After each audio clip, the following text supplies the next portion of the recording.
എടാ മോനെ, സ്നേഹവും സഹതാപവും തോന്നുന്ന ഒരു ഗുണ്ട, നമ്മുടെ സ്വന്തം രംഗണ്ണൻ. ആവേശത്തിൽ നിറഞ്ഞാടിയ പപ്പ ഫഹദ് ഫാസിൽ. പപ്പയുടെ അഴിഞ്ഞാട്ടം.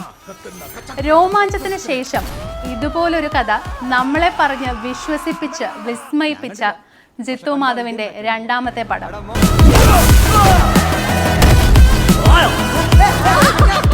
ഈ അടുത്തിടെ ഇറങ്ങിയ പാട്ടുകളിൽ ഏറ്റവും ട്രെൻഡിംഗ് ആയ പാട്ട് വിനായക് ശശികുമാർ എഴുതി സുഷിൻ ശ്യാം കമ്പോസ് ചെയ്ത നമ്മുടെ സ്വന്തം ഡബ്സി പാടിയ ഇല്ലുമിനാറ്റി.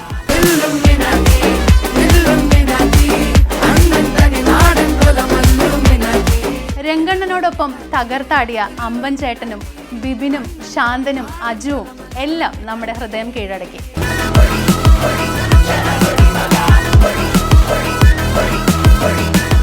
ഒരുപാട് പുതിയ ചിത്രങ്ങൾ വരാനിരിക്കുന്നുണ്ട്. എന്നാലും ആവേശം, തിയേറ്ററുകളിൽ ഉണ്ടാക്കിയ ആവേശം ഈ അടുത്തൊന്നും കുറയില്ല. ഞാൻ കണ്ടില്ല, പക്ഷെ കണ്ടാൾ ഇതേം ബാക്കിൽ എന്നോട് പറഞ്ഞു.